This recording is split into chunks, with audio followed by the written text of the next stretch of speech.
akan membawakan film berjudul White Boy Rick yang dirilis pada tahun 2018. Film ini diambil dari kisah nyata yang sempat menggegerkan dunia pada tahun 80-an. White Boy Rick menceritakan tentang seorang remaja berumur 14 tahun yang menjadi agen FBI dan ditugaskan untuk memberantas sindikat barang haram serta membongkar kasus korupsi wali kotanya yang bernama Pak Wahyu. Anak sekecil itu berkelahi dengan Wahyu. Mampukah dia menjalankan misi tersebut? So, tanpa berlama-lama lagi, siapkan mata, telinga, dan anu-anuan kalian semua. Mari kita nobar, dan inilah dia White Boy Rick. Berlatar di tahun 1984, film dimulai dengan memperkenalkan seorang remaja 14 tahun bernama Richard Junior alias Rick. Ia sedang berada di bazar senjata api bersama ayahnya. Hal ini memang terlihat sangat janggal, tapi perdagangan senjata api di Amerika Serikat sangatlah lazim, apalagi pada tahun 80-an. Di usianya yang masih sangat muda, Rick terpaksa berhenti sekolah gara-gara broken home. Saat itu ibunya meninggalkan keluarga dan ayahnya mau tidak mau harus mengurus dia dan kakaknya seorang diri. Oleh karena itu, Rick sangat dekat dengan sang ayah, yaitu Richard Wers. Di pameran ini, dia dan ayahnya yang merupakan penjual senjata membeli 2 senapan AK-47 buatan Mesir dan sebuah pistol dengan harga $1.500 atau sekitar 2,4 juta rupiah. That's better than losing your goddamn license. 150 for 2 AKs. 2 fake AKs. Buat teman-teman yang minat, silakan inbox, bisa COD di Alkit, monggo.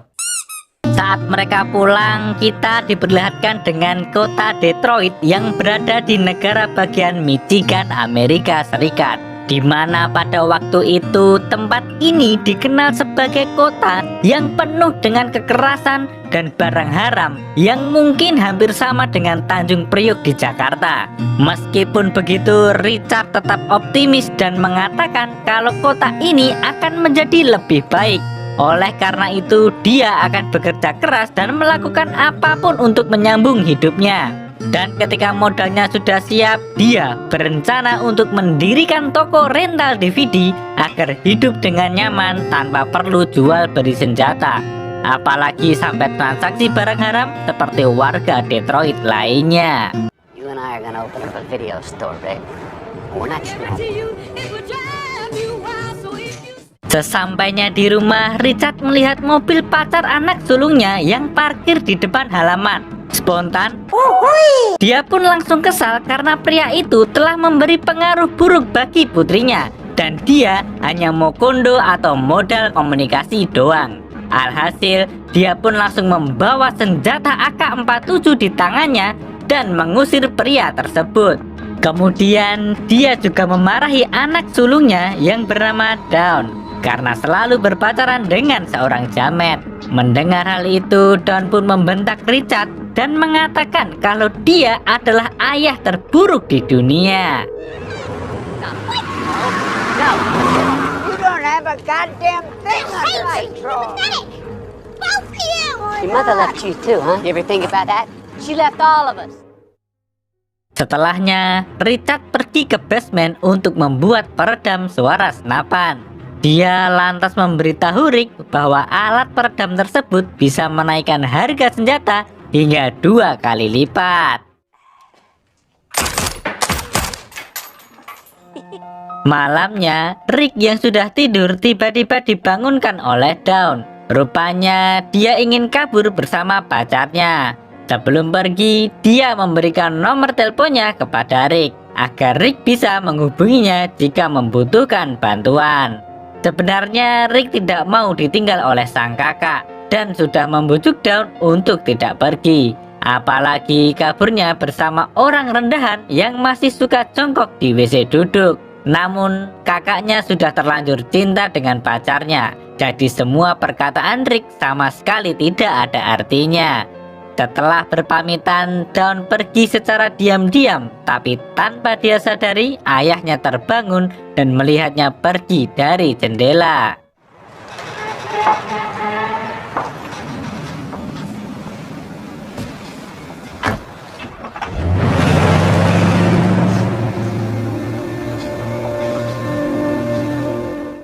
Keesokan harinya, Rick mendatangi sebuah tempat yang dipenuhi dengan para kriminal untuk menjual senjata milik ayahnya. Namun di waktu yang sama, ada dua agen FBI bernama Alex dan Bert yang sedang mengintai tempat tersebut. Di tempat itu, Rick langsung menawarkan senjatanya kepada gembong barang haram yang bernama Johnny dan Leo. Awalnya mereka agak waspada dengan keberadaan Rick karena dia adalah orang berkulit putih. Dan pada tahun 80-an mayoritas orang kulit putih masih sangat rasis. Tapi setelah tahu kalau dia adalah anak dari Richard, dia pun mempersilahkan Rick untuk menunjukkan senjatanya. 100. Both. Let's see. Selain menjual senapan biasa, dia juga menawarkan alat peredam agar aksi brutal mereka nanti tidak menimbulkan kebisingan. Mendengar tawaran itu, Johnny dan Leo pun membelinya dengan harga $1.000. Kemudian kita juga diperkenalkan dengan Bu yang merupakan bendahara di gengnya Johnny. Dan karena sama-sama masih muda, dia pun mengajak Rick untuk nongkrong bersama jika ada waktu. Malamnya, Rick datang ke tempat tongkrongan yang dimaksud oleh Bu. Di sana, dia bertemu dengan seorang gadis bernama Kathy, yang ternyata merupakan keponakan wali kota sekaligus tunangan Johnny. Rupanya, pernikahan anak pejabat dengan gangster adalah hal yang biasa di Detroit. Terlebih lagi jika mereka terus-terusan memberi suap pada wakil rakyat dan pejabat. Di tempat itu, Bu mengajak Rick bersenang-senang untuk merayakan usianya yang sudah mencapai akhir balik.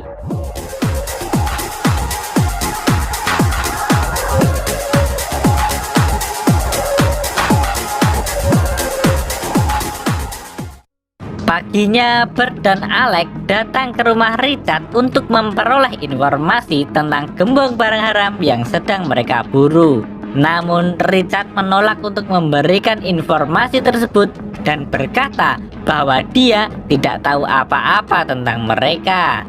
Tidak mendapat jawaban yang memuaskan, kedua agen ini pun memanggil Rick dan langsung menginterogasinya. Mereka lalu menunjukkan foto para pengedar barang haram termasuk Johnny. Tapi sebagai anak yang baik, dia tidak mungkin berkata jujur di depan FBI. Jadi pada akhirnya dia mengatakan bahwa dirinya sama sekali tidak tahu tentang orang-orang di dalam foto tersebut. Setelahnya Richard pun mengusir Alex dan Bert yang mengganggu suasana paginya. Get the fuck out of our house. Hari demi hari pun berlalu. Rick yang sudah bergaul dengan Bu dan teman-temannya kini tumbuh menjadi anak yang lebih liar dari sebelumnya. Bahkan sekarang dia sudah berani menggunakan senjata walaupun hanya dia pakai untuk membunuh tikus God. Malamnya dia menemukan sebuah boneka bebek besar di antara tumpukan sampah.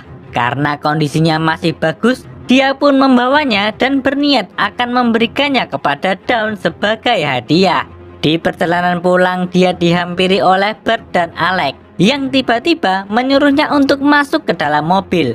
Dan di dalam mobil itu juga ada seorang agen khusus anti barang haram.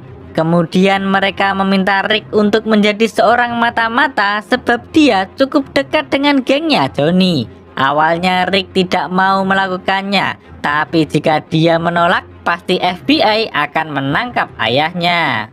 Your father is a businessman. This particular weapon was purchased at a gun show early this year. We haven't found the killer yet, but we did find the weapon. The only people who know about this problem are sitting in this vehicle. It's really up to you, though. Setelah menerima tawaran dari para agen, Rick pun diantar ke sebuah kompleks kriminal. Mereka lalu menyuruhnya untuk membeli barang haram seharga $20. Dan jika berhasil maka dia akan dibayar sebanyak $200. Nantinya FBI akan menjadikan barang haram tersebut sebagai bukti kejahatan untuk menangkap gembongnya. Let me get $2. It's for my sister.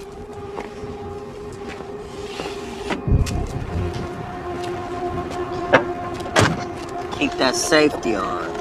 Nighty night, Rick. Sepulangnya dari sana, Rick menyimpan uang dari FBI di dalam sebuah kotak sepatu agar ayahnya tidak tahu.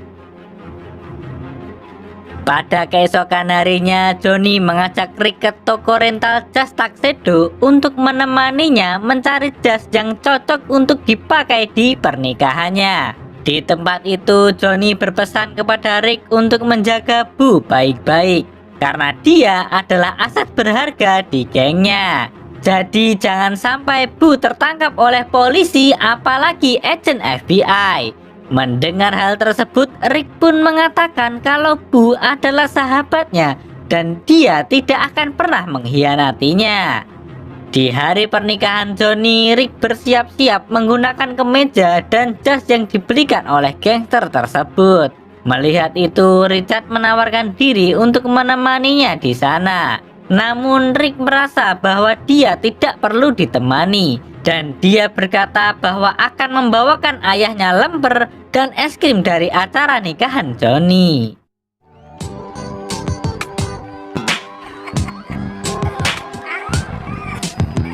Diiringi musik yang berdendang dan minuman haram yang datang tanpa henti, Rick terlihat sangat menikmati acara pernikahan Johnny. Di acara tersebut, Bu mengajaknya berkeliling sembari memperlihatkan tamu-tamu penting.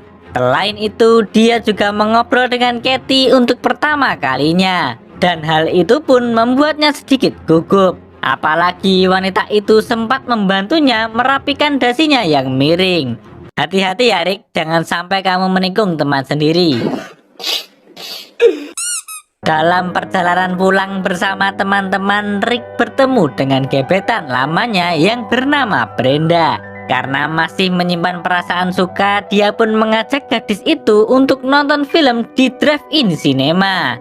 Sekedar informasi, drive-in cinema adalah sebuah bioskop khusus yang nontonnya dari mobil dan tidak boleh pakai motor, apalagi yang motornya masih dimasukin ke dalam ruang tamu. Dan sembari menonton film tersebut, Rick mengaku pada Brenda bahwa dia selalu mengaguminya. Pada akhirnya, perasaan lama mereka pun bersemi kembali. Keesokan harinya, Rick bertemu lagi dengan para agen FBI. Di sini mereka menyuruhnya untuk menjual barang haram agar bisa lebih dekat dengan para bandar termasuk Johnny. Dan seperti biasa, pihak FBI akan memberinya upah yang setimpal dengan resikonya. Tentu saja Rick pun langsung menerima pekerjaan tersebut. Setelahnya, dia mengikuti teman-temannya memproduksi barang haram sekaligus menggali informasi secara diam-diam. Setelah barang haramnya sudah jadi, mereka pun langsung menjualnya di jalanan. Dan dari sini tangan demi tangan menjadi saksi bisu transaksinya.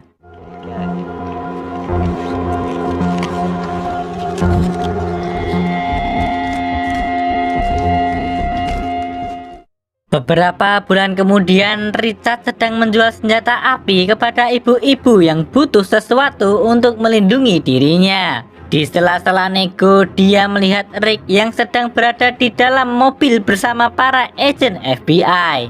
Seketika, dia pun langsung pulang ke rumah dan segera masuk ke kamar Rick. Dia lantas menggeledah kamar itu dengan sangat jeli. Dan pada akhirnya, dia menemukan kotak sepatu yang penuh dengan uang.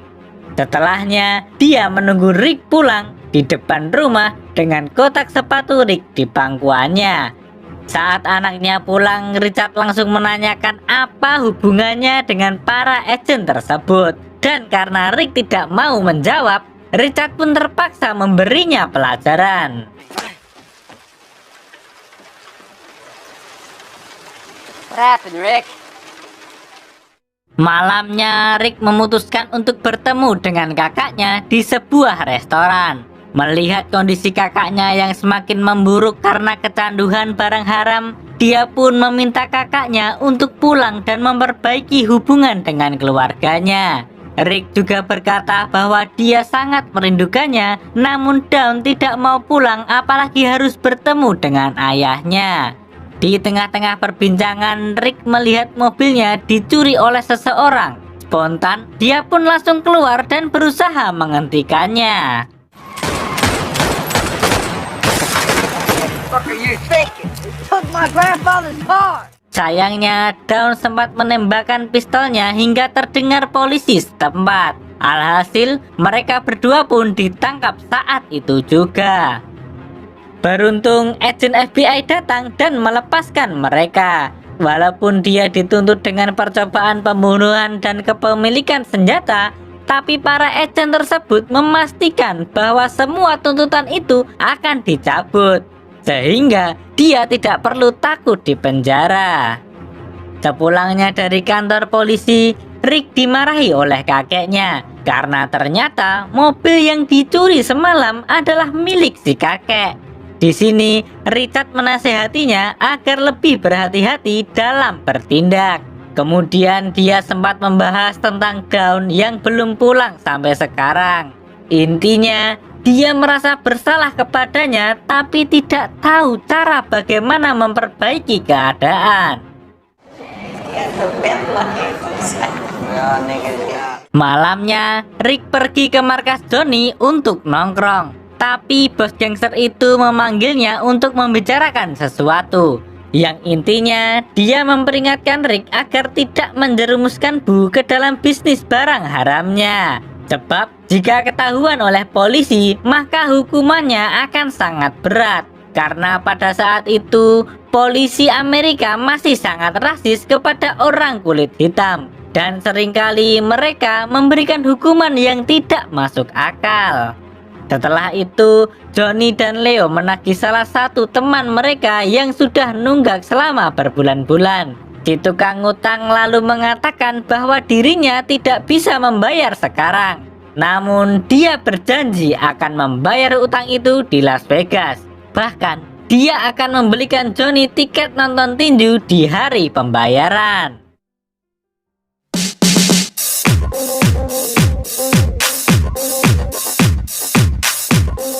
Singkat cerita, Johnny mengajak Rick ikut ke Las Vegas.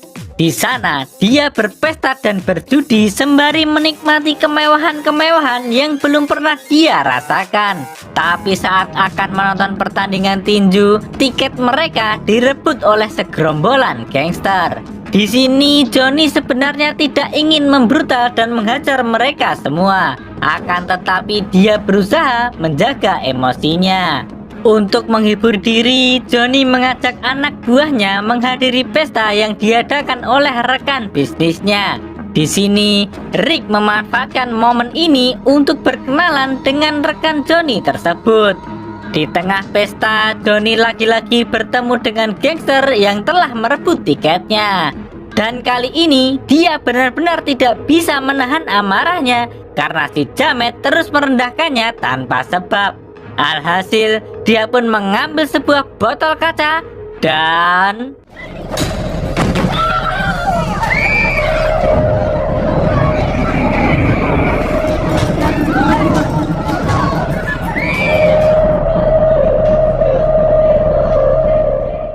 di malam yang sama, si tukang ngutang pergi meninggalkan kedua keponakannya di rumah.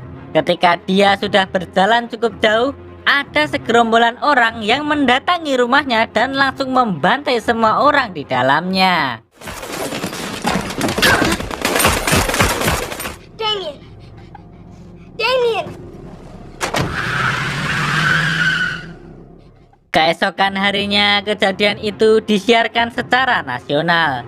Ternyata salah satu keponakan si tukang ngutang tewas dalam insiden tersebut. Melihat berita yang mengenaskan ini, Rick pun mulai sadar kalau dunia kriminal adalah sebuah lingkaran setan yang bisa merugikan orang yang tak bersalah.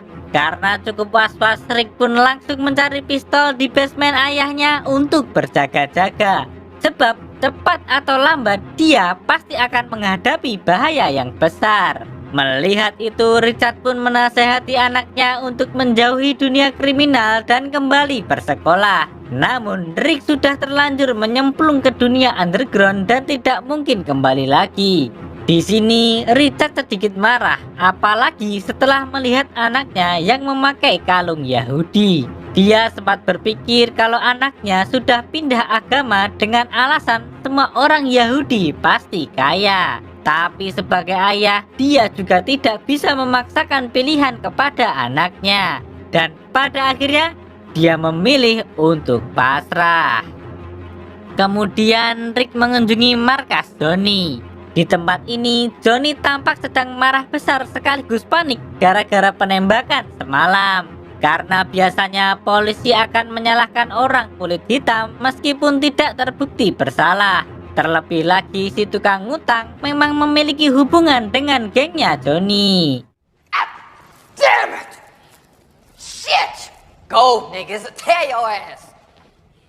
Agar polisi rasis tidak mengincar mereka, bos gangster ini pun menyuruh semua anak buahnya untuk tutup mulut dan tidak melakukan kegiatan ilegal terlebih dahulu. Sejak saat itu, Rick mulai menjauhi para agen FBI dan juga gengnya Johnny untuk muhasabah diri. Dia merasa dilema antara harus membela geng Johnny atau berada di pihak FBI. Di lain pihak, Richard memutuskan untuk membuang senjata-senjatanya agar tidak dicurigai oleh para polisi. Karena bisa jadi si pembunuh membeli senjata kepadanya. Tidak berselang lama, Rick datang menghampirinya dengan membawa pancake yang dibuatkan oleh kakeknya. Dengan senyuman tipis di wajahnya, Rick memberitahu ayahnya bahwa dia mau bersekolah lagi. Mendengar hal itu, Richard pun merasa lega. Beberapa saat kemudian salah satu anak buah Johnny berkunjung ke rumahnya. Dan sebagai tuan rumah yang baik, Rick pun mengambilkan minuman untuknya. Tapi entah kenapa anak buah Johnny itu meminta maaf dan tiba-tiba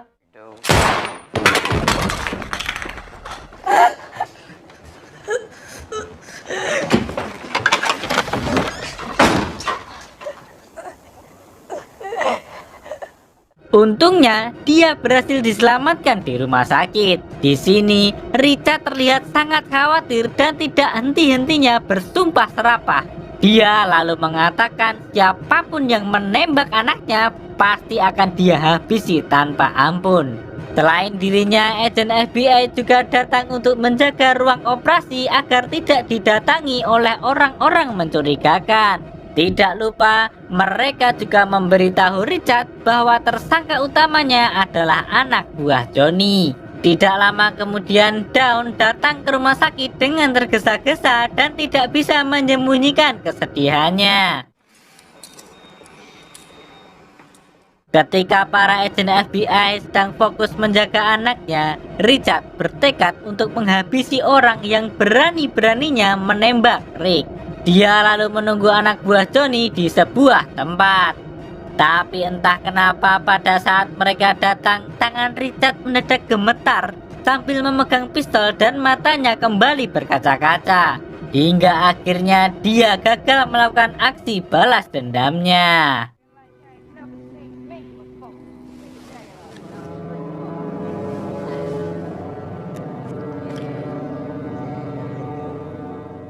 Singkat cerita, Rick akhirnya siuman setelah operasi.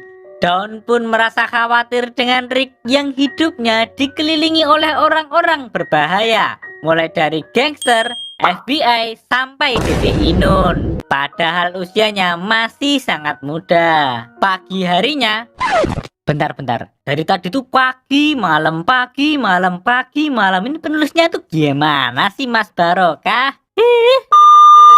Pagi harinya, Alex datang menjenguk Rick. Dia lantas menenangkan Rick dengan mengatakan bahwa dia dan agen FBI lain akan menangkap seluruh geng Johnny, termasuk orang yang menembaknya. Namun, dia meminta Rick untuk tidak membocorkan informasi tentang penangkapan ini, agar dia dan keluarganya selamat dari ancaman. Setelah kunjungan tersebut, Alex mengerahkan pasukannya untuk menangkap Johnny dan seluruh anggota gengnya.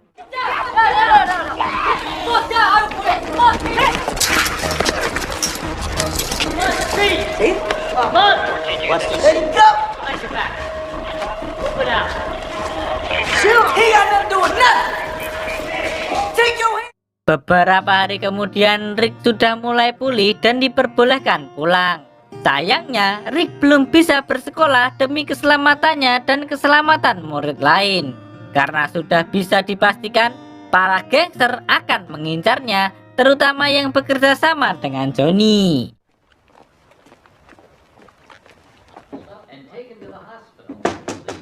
Satu tahun setelahnya, seorang bocil mengunjungi rumah Rick dan memberitahu sebuah kabar yang mencengangkan, di mana Brenda telah melahirkan seonggok bayi. Dan ternyata ayah dari bayi tersebut adalah Rick. Di sini Rick langsung teringat pertemuan terakhirnya dengan Brenda. Pada waktu itu dia kelepasan, tapi Brenda tidak pernah memberitahu tentang kehamilannya. Rick dan ayahnya pun sangat kaget dengan kabar tersebut. You made a baby with my sister. Oh no. A chill with a sister. Ain't wear nothing. Namun sebagai orang yang bertanggung jawab, Rick dan ayahnya memutuskan untuk menjenguk Brenda dan anaknya. Lalu dengan pesona papa mudanya, Rick pun menggendong bayinya. Sementara itu Richard juga tampak antusias saat mengajari Rick cara menggendong bayi yang baik dan benar. Biasanya orang tua akan marah kalau anaknya menghamili orang lain, tapi Richard justru sangat bangga karena benih yang ditabur oleh Rick bisa membuahkan cucu untuknya.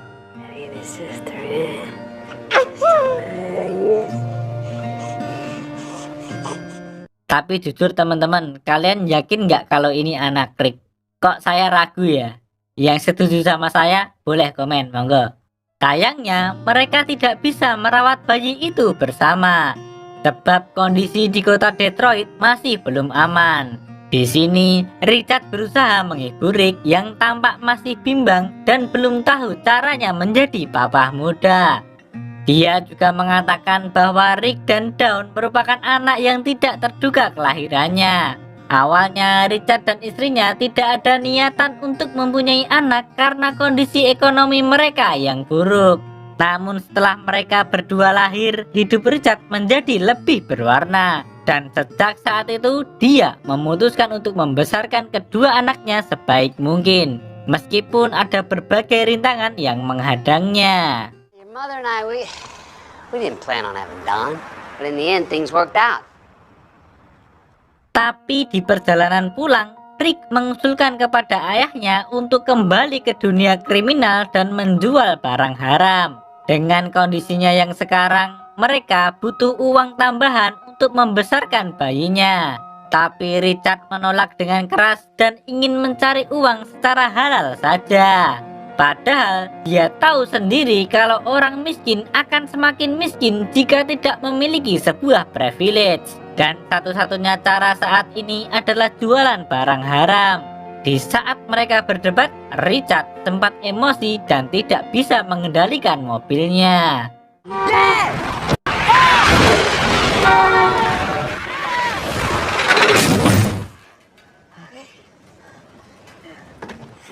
Beruntung Richard berhasil menghentikan mobilnya di tempat yang aman. Lalu saat mereka keluar dari mobil, Rick mulai meneteskan air mata. Dan untuk terakhir kalinya, dia membujuk sang ayah agar membantunya jualan barang haram demi bayi kecilnya. I've got a daughter too now. What up, Bart?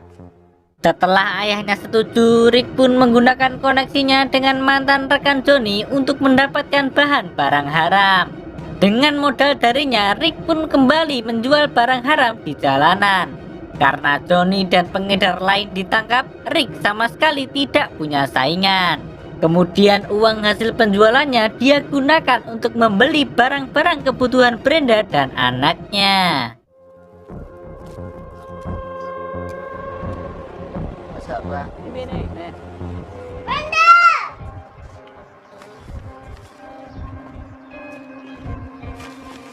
Pada suatu malam, Rick dan Richard pergi menuju sebuah kos-kosan yang lusuh untuk menjemput Dawn.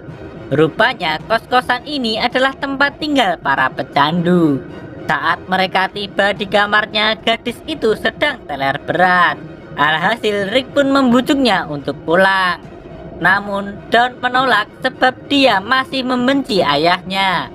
Di sini Rick berjanji pada Dawn bahwa ayahnya sudah berubah dan tidak akan menyakiti hatinya lagi.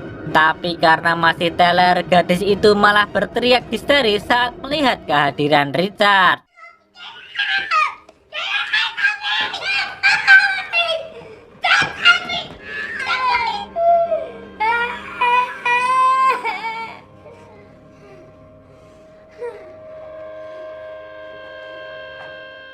Sesampainya di rumah, Dawn pun dikarantina untuk menghilangkan kecanduannya pada barang haram. Di sini, Richard sebenarnya tidak ingin mengurung anaknya seperti itu. Hanya saja, ini adalah satu-satunya cara untuk menyembuhkan putri sulungnya. Hey! Open the door! Please let me out. Waktu demi waktu pun berlalu. Akhirnya keadaan Dawn semakin membaik dan Richard merasa lega melihat putrinya menjadi lebih segar daripada sebelumnya. 1 tahun kemudian, toko rental DVD yang merupakan mimpi Richard berhasil dibangun. Dia pun merayakannya bersama keluarganya dan kali ini Dawn sudah benar-benar bersih dari barang haram. Here's the family. Everybody drink up. Di tempat nongkrongnya, Rick bertemu kembali dengan Katie. Di tempat ini, wanita itu terlihat kesepian setelah suaminya dipenjara. Merasa prihatin, Rick pun mengajaknya berbincang. Dengan berat, dia bercerita tentang Johnny yang divonis penjara selama 20 tahun. Gara-gara suaminya itu terlalu mudah percaya pada anak buahnya. Mendengar hal itu, Rick pun pura-pura tidak tahu padahal dia adalah orang yang membuat Johnny dipenjara. Malam itu baik Katie maupun Rick sama-sama merasa nyaman hingga membuat mereka berdua akhirnya khilaf. Nah kan malah nikung teman sendiri. Saat Rick pulang, dia melihat ayahnya yang sedang memerhatikan Dawn yang berada di rumah neneknya. Tentunya dia senang karena keluarganya kembali harmonis seperti dulu. Namun sayangnya keharmonisan tersebut tidak berlangsung lama. Sebab 2 bulan kemudian para agen FBI menggerebek rumah mereka dan langsung menangkap Rick dengan tuduhan pengedaran barang haram dengan total 8 kg. Dan karena Rick masih di bawah umur, mereka juga menangkap Richard sebagai walinya. Dawn yang panik pun mencoba menghalangi mereka, namun tenaganya tidak sebesar para agen FBI. Alhasil dia hanya bisa pasrah dengan keadaan. It's back there, huh, bitch?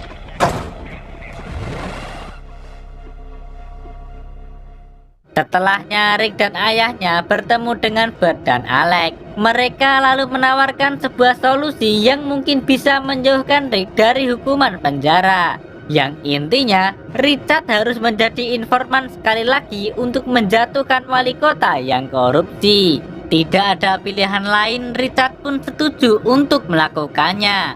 Richard pun kemudian meminta suatu kontrak tertulis antara mereka. Namun Alex menolaknya karena akan terlihat mencurigakan dalam proses investigasi. Dia berjanji tidak akan berkhianat dan meminta Rick untuk mempercayainya. Keesokan harinya Rick pun memanfaatkan Katie untuk menangkap pamannya yang merupakan wali kota Detroit. Tak lama setelah itu FBI pun membuat penangkapan terhadap penguasa-penguasa di pemerintahan yang korupsi dan berhubungan dengan pemasaran barang haram. Tapi entah kenapa nama Rick dibicarakan di sebuah berita TV padahal seharusnya FBI merahasiakan namanya. Dan ternyata FBI memang tidak peduli dengan nasib Rick. Sebab di pengadilan Rick justru dinyatakan bersalah dan dihukum penjara seumur hidup. Padahal dia sudah membantu pemerintah sebagai mata-mata. Mendengar putusan hakim, keluarga Rick pun tidak terima dengan hal tersebut. Guilty of possession with the intent to carries a mandatory sentence of life. This boy is 17 years old! Ricky! You know what you just... Pada akhirnya, Rick harus masuk ke penjara di usianya yang masih belum dewasa. Bahkan KTP pun dia belum punya. Dengan borgol di tangan dan kakinya, dia menjalankan pemeriksaan yang sangat ketat. Setelahnya, para penjaga mengantarkan Rick menuju sel tahanan sambil memberitahunya bahwa dia tidak akan bisa menelpon keluarganya tanpa izin dari kepala sipir. Di sisi lain, Richard menemui Alex dan Bert untuk meminta penjelasan mereka. Akan tetapi, kedua agen FBI itu malah bertingkah seolah-olah tidak tahu apa-apa. Di saat itu, Richard pun sadar bahwa dia telah dibodohi dan dikhianati oleh para penegak hukum tersebut. Richard dan Dawn kemudian menjenguk Rick sembari membawa anaknya. Mereka pun saling menanyakan kabar satu sama lain. Di sini mata mereka benar-benar menggambarkan kesedihan yang luar biasa atas hukuman yang harus diterima oleh Rick. Meskipun berusaha menahan rasa sakitnya, Rick pun pada akhirnya tidak kuasa membendung air matanya, apalagi saat dia melihat putri kecilnya. Can I talk to her? Because you never had him. She's tired. Make sure you keep showing her. Setelah itu, Richard mengatakan bahwa semua akan baik-baik saja karena dia akan memperjuangkan kebebasan Rick. Dia juga memberitahu bahwa hukuman penjaranya masih bisa diringankan menjadi 6 tahun saja. Namun Rick sudah pasrah dengan keadaannya karena bagaimanapun juga dia telah melakukan kesalahan. I'm sorry. You just remember you got me, you got Dawn, you got your daughter. Alright, don't you give up on me, Ricky. Hey, don't end like this. Sejak pertemuan tersebut, Richard meninggal pada tahun 2014, sedangkan Rick menjalani penjara selama 27 tahun dan bebas bersyarat pada tahun 2017. Kabarnya selama berada di penjara ada beberapa percobaan pembunuhan yang menargetkan Rick. Bahkan pada tahun 2016 ada seorang mantan pembunuh bayaran yang mengatakan bahwa ada pejabat yang pernah menyewanya untuk membunuh Rick. Tapi sampai saat ini dia masih hidup dan sehat walafiat. Dan film pun tamat dengan mengharukan. Film ini mengajarkan bahwa kita harus selalu mempertanggungjawabkan apa yang telah kita perbuat seperti Rick. Menjadi singa yang tidak pernah lari dari masalahnya dan menghadapinya dengan berani. Tapi yang paling penting, jangan pernah nikung teman sendiri. Segitu dulu untuk hari ini. Saya Yanto Fotokopi mewakili orang yang piring rumahnya cuma hadiah deterjen.